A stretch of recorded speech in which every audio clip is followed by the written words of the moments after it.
कोई माई का लाल ऐसा नहीं है जो बच के निकल जाए। जो भी भारतीय जनता पार्टी का नेता वाला रहेगा उसको पकड़ेंगे, इनका हाथ और कलेजा और कॉलर सब पकड़ेंगे और इन्हीं से हिसाब लेंगे। लड़ाई यार पार की होने जा रही है राजेश जी। नरेंद्र मोदी जी मतलब देश के निबंध वाले काका। जब कोई आफत आएगा तब जो है निबंध वाले काका जी तुरंत टीवी पर आएंगे, आधा घंटा का एक निबंध पढ़ेंगे और फिर एक कोई हिजड़ा योजना पैदा करके चले जाएंगे। खाली झूठ मूठ का एक हिजड़ा योजना है जिसमें 1 रुपया नहीं मिलने वाला है हम गरीब मजदूरों को। जब भी मिला है तो धोखा मिला है, जलालत मिली है, गाली मिली है और सस्ते दर पर मौत मिली है। इसके खिलाफ हम सभी लोगों ने नरेंद्र मोदी और जो है कि योगी जी के कार्यकर्ताओं की इतनी हिम्मत हो गई है, वो ललकार के कह रहे हैं कि अरे ये तो मजदूर हैं, इनको तो लाठियों से भी पिटवाएंगे और जब ये घर जाएंगे और चुनाव आएगा तो लाइन लगा के 500 रुपया में यही मजदूर और किसानों का वोट खरीदेंगे। ये मजदूरों के प्रति निगाह है और ये किसानों के प्रति इन भारतीय जनता पार्टी और भाजपाइयों का निगाह है। जब कोई सवाल पूछे तो नेहरू, जब कोई इनसे 6 साल का कोई कार्यकाल पूछे तो इंदिरा, जब कोई 6 साल का कोई बात पूछो तो राजीव, जब कोई 6 साल का इनसे। भैया 2 बातें मेरे समझ में नहीं आती। ये अनभक्त क्या खाते हैं कि इनके दिमाग में इतना गोबर भरा हुआ है, और दूसरा बीजेपी के ज़्यादातर दामाद मुसलमान क्यों होते हैं? मेरे देशवासियों, आपने एक चीज नोटिस की, जो अंधभक्त हिंदू ये मुस्लिम जातिवाद का जो जहर उगलने के लिए जो पोस्ट डालते थे ना, उन लोगों ने ये जो गरीब बेबस मजदूर चल के जा रहे थे, तकलीफें भुगत रहे थे, उनके लिए सरकार से सवाल करने के लिए एक पोस्ट नहीं डाली है। बोलते हैं ये तो हमारे देश के थे, इन्होंने पत्थर नहीं फेंके। अरे जाके बोल के तो दिखाते, बीजेपी लाओ देश बचाओ, उनके बीच जाके बोल के तो दिखाते, तब पता चलता। टमाटर बना देते टमाटर। ये गधों ने उनकी सहानुभूति के लिए, उनकी तकलीफों के लिए सरकार से सवाल करने वाली अगर पिछले 2 महीनों के अंदर एक भी पोस्ट डाली हो ना, तो बताओ ये सिर्फ जातिवाद के जहर उगलाने वाले पोस्ट डालेंगे। अंधभक्तों, तुम्हारी औकात यही तक है।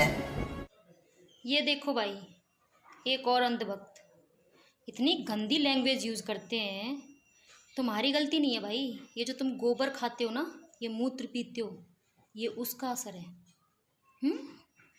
कीड़ा होता है ना, जो कीड़ा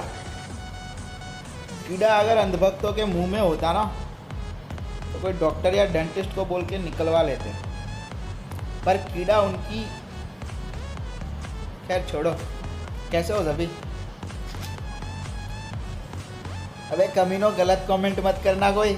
अरे मेरे वतन के अंधभक्तों, तुम हाथ में भर लो पानी, फिर नाक डुबा लो उसमें और दे दो तुम कुर्बानी, है ना साले चमनचूतियों। एक गधा एक अंधभक्त से बोला, ये 20 लाख करोड़ कैसे मिलेंगे? अंधभक्त बोला, जैसे 15 लाख मिले वैसे 20 लाख भी मिल जाएंगे। भक्त अंधभक्तों, तुम्हारे लिए एक चैलेंज।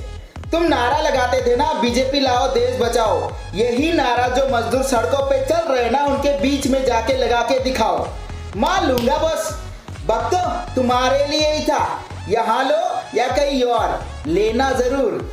देश के मजदूरों का 300 रुपए किराया नहीं माफ कर पाए और चले हैं 20 लाख करोड़, 20 लाख करोड़ का पैकेज देने चले। अरे चमन चूतिया साले जाहिदो। कुछ अंधभक्त बोलते हैं तुम हिंदू के नाम पे कलंक हो।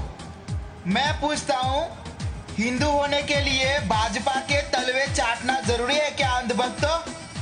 इस देश के मुसलमान जिनको बदनाम करने के लिए ये दल्ले पत्रकारों ने और दलाल मीडिया ने और अंधभक्तों ने कोई कसर नहीं छोड़ी, वो मुसलमान भी आज लोगों की मदद के लिए रोड पर खड़े हैं। जो मजदूर चल के जा रहे हैं उनकी मदद के लिए वो मुसलमान भी खड़े हैं, हिंदू भी खड़े हैं, सिख भी खड़े हैं, लेकिन वो अंधभक्त नजर नहीं आते। वो अंधभक्त सिर्फ हिंदू मुस्लिम जातिवाद फैलाने में पहले आएंगे। अरे जाहिलो, तुम कभी एकता यूनिटी की जो बात है वो कभी नहीं कर सकते हो क्या?